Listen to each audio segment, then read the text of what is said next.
Hi there, and welcome to the Daily Gardener, and thank you for listening. I'm your host, Jennifer Ebling. It's January 15th.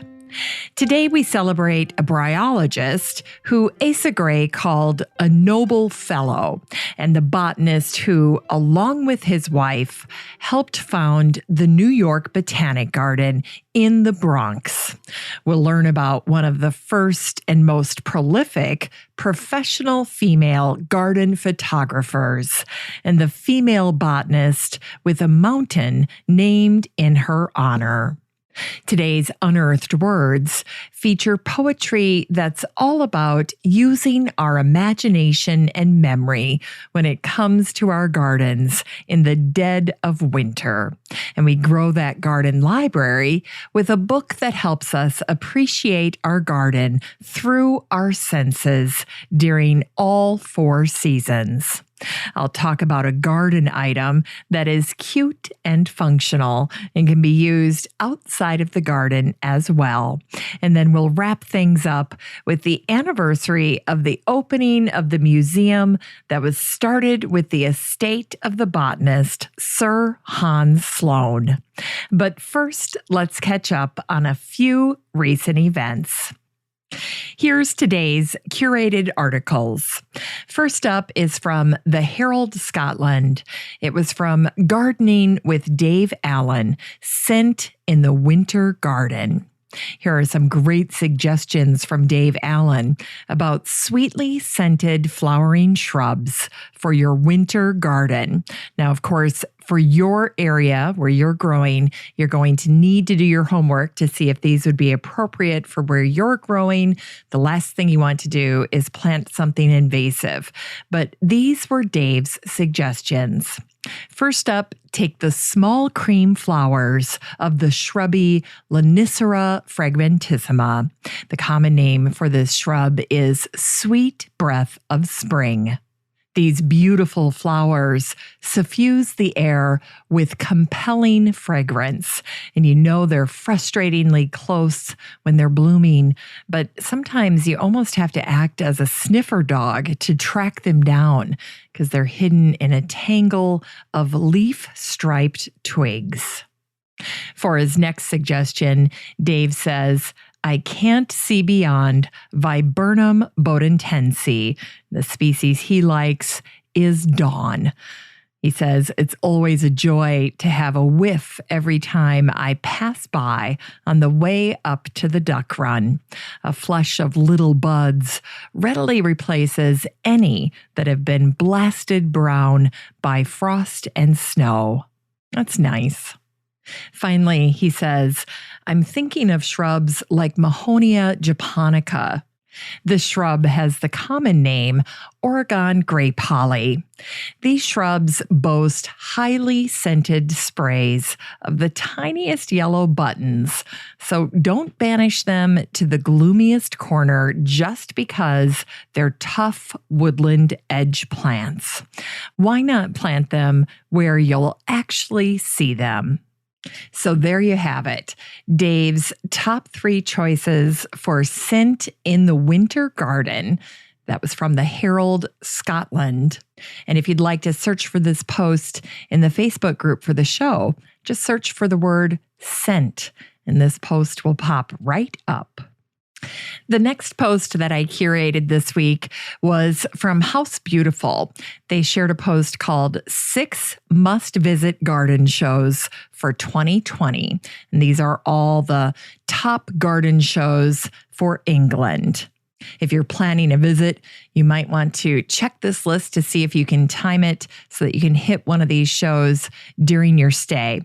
First up, of course, is the magnificent Chelsea Flower Show that happens in mid-May. This year, it's taking place from the 19th through the 23rd of May. And you get to see all of these amazing, spectacular gardens, floral displays. There's shopping stalls and demonstrations. It's magnificent. It really is the world's most prestigious horticultural event. So if you get a chance to check that out, that should be top of your list. Other shows that made the list include the Kew Orchid Festival. That's happening this year for a month between the 8th of February and the 8th of March. This year's theme is Indonesia. It's celebrating Kew's vital science work in that country.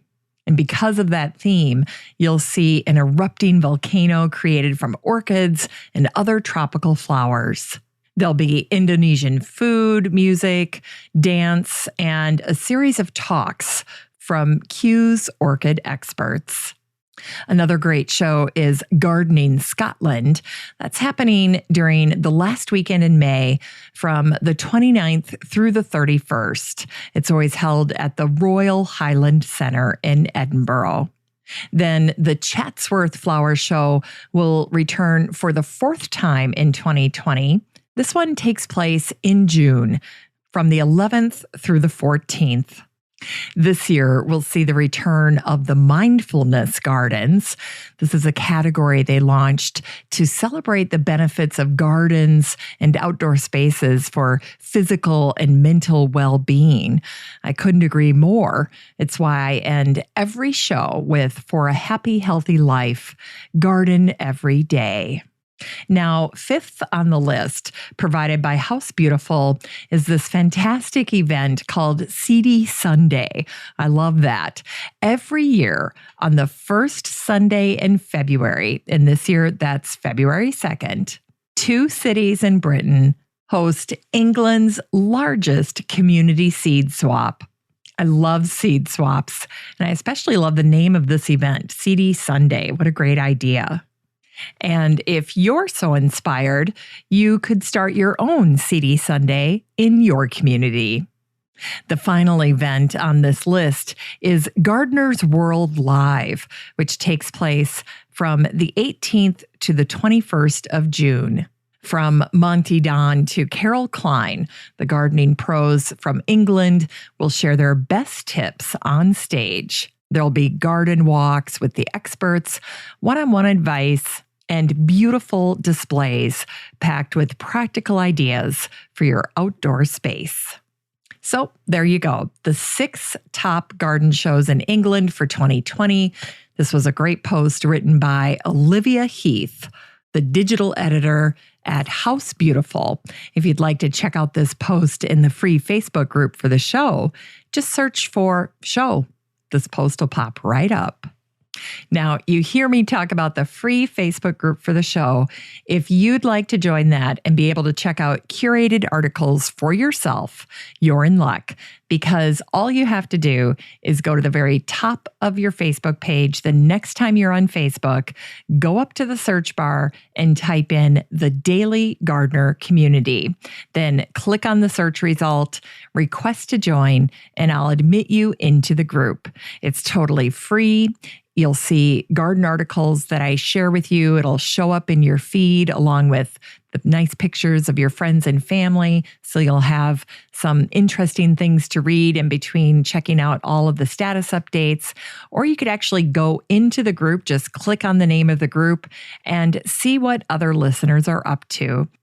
And again, the group is totally free. All you have to do is search for it and request to join. I'd love to meet you in the group. Here's today's brevities. Today is the birthday of William Starling Sullivan, who was born on this day in 1803. Sullivan was born to the founding family of Franklinton, Ohio. His father, Lucas, was a surveyor and had named the town in honor of Benjamin Franklin. He'd recently passed away. The settlement would become Columbus. In 1823, William Sullivan graduated from Yale. His dad would die in August of that same year. Sullivan took over his father's surveying business, and at the age of 30, he began to study and catalog the plant life in central Ohio.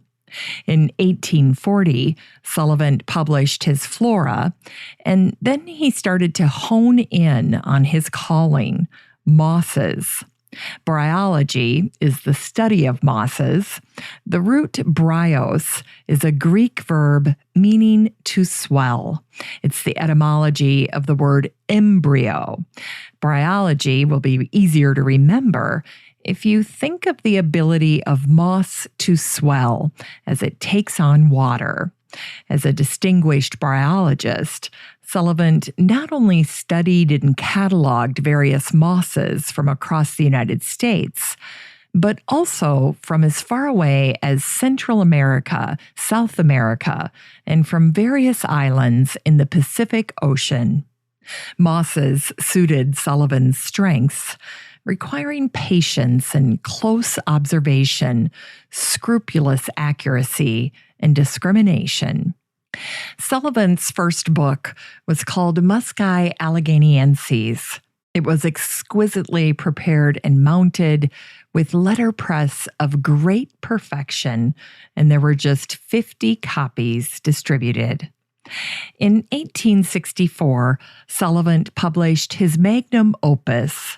It featured 129 truly excellent illustrations and descriptions of the mosses indigenous to eastern North America, and it fixed Sullivan's reputation as the preeminent American bryologist of his time. In 1873, Sullivan contracted pneumonia, ironically, an illness where your lungs fill or swell with fluid, and he died on April 30th, 1873. During the last 4 decades of his life, Sullivan exchanged letters with Asa Gray. It's no wonder, then, that he left his herbarium of some 18,000 moss specimens to Gray's beloved Harvard University. When Sullivan was still living, Gray summoned his curator at Cambridge, Leo LeCroux, to help Sullivan. He wrote to his friend and botanist John Torrey, "They will do up bryology at a great rate." LeCroux says that the collection and library of Sullivan in muscology are magnifique, superb, and the best he ever saw. On December 6, 1857, Gray wrote to Hooker, "A noble fellow is William Starling Sullivan, and deserves all you say of him and his works. The more you get to know him, the better you will like him." And in 1877, 4 years after Sullivan's death, Asa Gray wrote to Charles Darwin. Gray shared that Sullivan was his dear old friend, and that Sullivan did for muscology more than any one man is ever likely to do again. The Sullivan Moss Society, which became the American Bryological and Lichenological Society, was founded in 1898 and was named for William Starling Sullivan. And today is the birthday of the American botanist and taxonomist Nathaniel Lord Britton, who was born on this day in 1859. Britton married the famous bryologist Elizabeth Gertrude Knight. Together, they used Kew Gardens as the inspiration for the New York Botanical Garden, which they helped found in the Bronx. When Britton died, an obituary was written by the botanist Henry Rusby, and he shared this charming anecdote of an exchange that happened some few years back between Nathaniel and Henry. He said, attracted one day by the beauty of some drawings that lay before Nathaniel, I inquired as to their source. When he told me that he himself was the artist, I asked in astonishment, "Can you draw like that?" "Of course," Nathaniel said. "What do you suppose I did all that hard work for in drawing class?" Ba-dum-bum. He had a good sense of humor as well. Today is the birthday of Frances Benjamin Johnston, who always went by Fanny. She was born on this day in 1864. Fanny was a photographer, and she took the portraits of many famous people during her career. Some of her famous subjects included Mark Twain, Susan B. Anthony, Booker T. Washington, and Teddy Roosevelt, just to name a few. And I mean a few because she took tons of pictures of famous people. In 1897, the magazine Ladies' Home Journal featured an article that was written by Fanny, and it was called What a Woman Can Do with a Camera. She was ahead of her time. But gardeners should also know the name Frances Benjamin Johnston because Fanny also took incredible photos of gardens, both public and private, during the early to mid part of the 1900s. Her garden photography of the elite was used in magazines and periodicals like House Beautiful and Country Life. And Fanny went around the country using lantern slides of gardens as visual aids for her lectures on topics like the orchids of the White House, American gardens, and problems of the small gardener. Great topics. One newspaper account said Fanny presented with the enthusiasm of a true garden lover. And Frederick Law Olmsted Jr. wrote that Fanny's garden photographs were the finest existing on the subject of American gardens. Over her career, Fanny was recognized as one of the first female press photographers in the United States. And if you're a gardening cat lover, you'll be pleased to know she had 2 cats. Fanny named them Herman and Vermin. And today is the anniversary of the death of Sarah Plummer Lemon, who died on this day in 1923. Lemon is remembered for her successful 1903 piece of legislation that named the golden poppy, Schultzia californica, as the state flower of California. Asa Gray named the genus Plummera in honor of Sarah Plummer Lemon.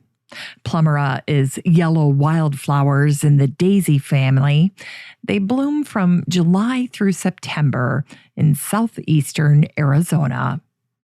In Unearthed Words, today we hear some poetry about the importance of using imagination and memory in regards to our gardens during the winter months.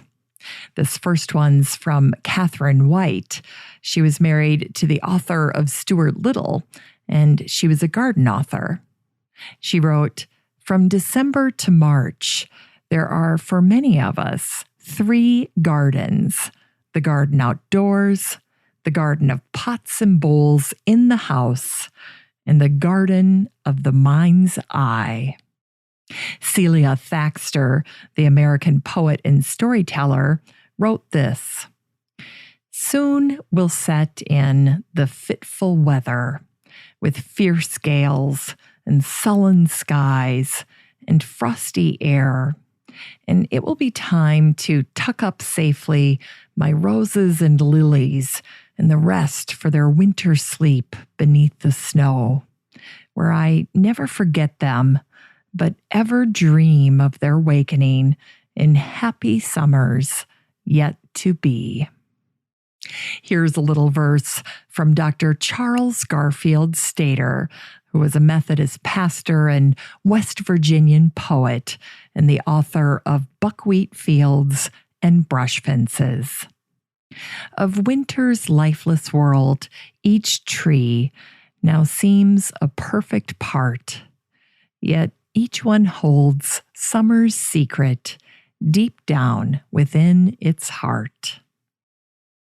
And here's some prose from the garden writer Alan Lacey. "Gardeners, like everyone else, live second by second and minute by minute.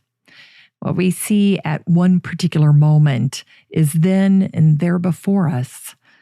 But there is a second way of seeing with the eye of memory, not the eye of our anatomy. And it calls up days and seasons past and years gone by. Finally, here's a touching poem that was written by Cynthia Adams and featured in Birds and Blooms magazine back in January of 2003. It's called The Winter Garden. In winter's cold and sparkling snow, the garden in my mind does grow. I look outside to blinding white and see my tulips blooming bright. And over there, a sweet carnation softly scents my imagination. On this cold and freezing day, the Russian sage does gently sway, and miniature roses perfume the air. I can see them blooming there. Though days are short, my vision's clear, and through the snow the buds appear. In my mind, clematis climbs, and morning glories do entwine. Woodland phlox and scarlet pinks replace the frost if I just blink. My inner eye sees past the snow, and in my mind, my garden grows. It's time to grow that garden library with today's book, Cultivating Delight by Diane Ackerman. This book came out in 2002. The subtitle is A Natural History of My Garden.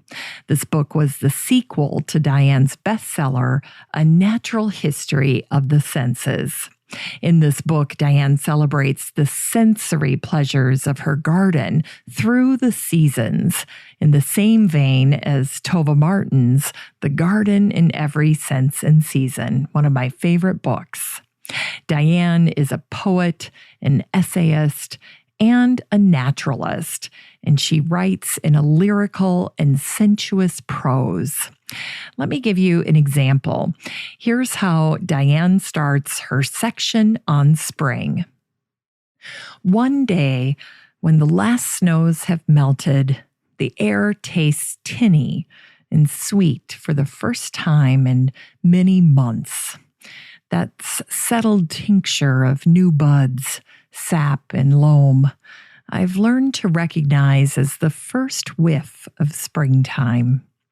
Suddenly, a brown shape moves in the woods, then blasts into sight as it clears the fence at the bottom of the yard. A beautiful doe with russet flanks and nimble legs. She looks straight at me as I watch from the living room window. Then she drops her gaze. The Boston Globe praised this book, saying Ackerman has done it again. One of the most buoyant and enjoyable garden reads, uplifting and intelligent.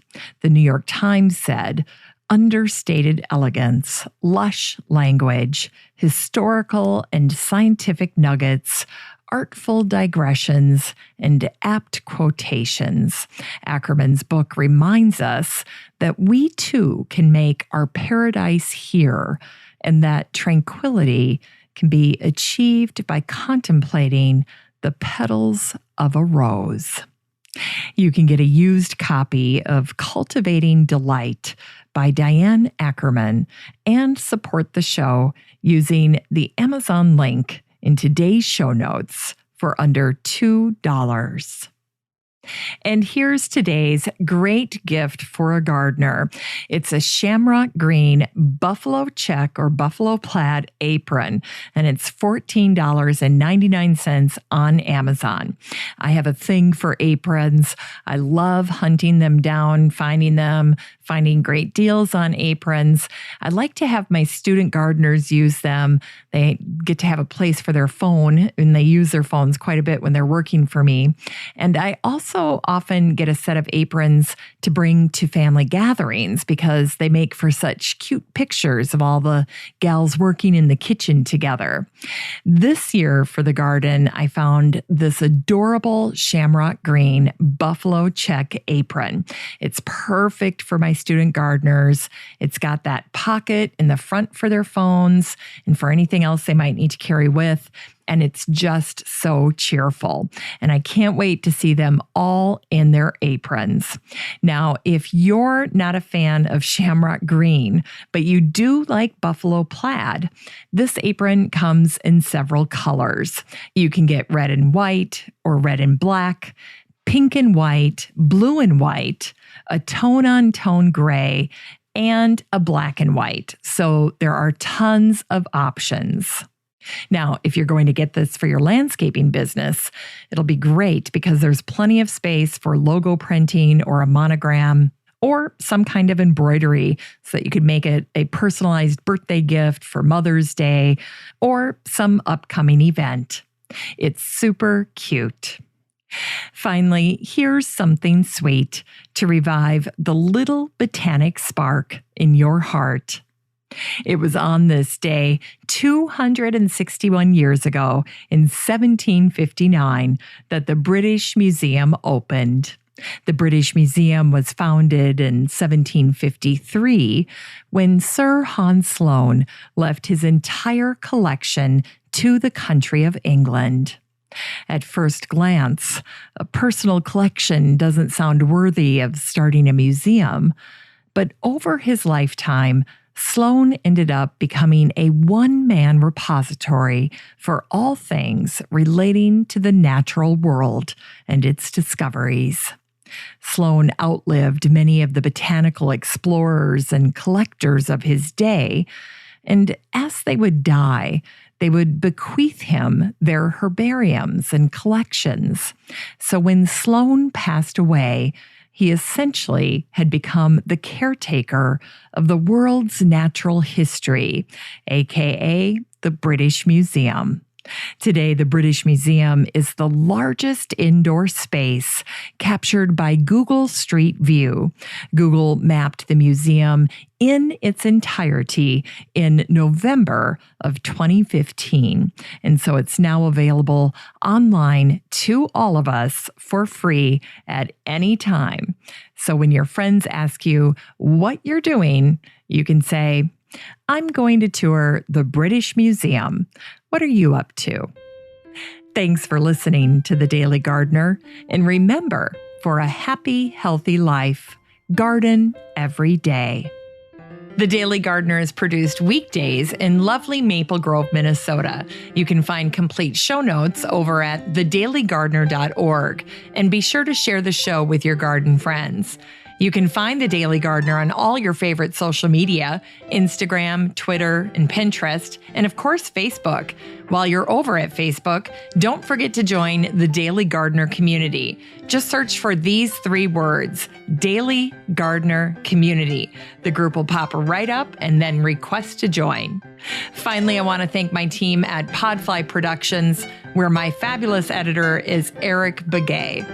Have a great day in the garden, and we'll see you tomorrow.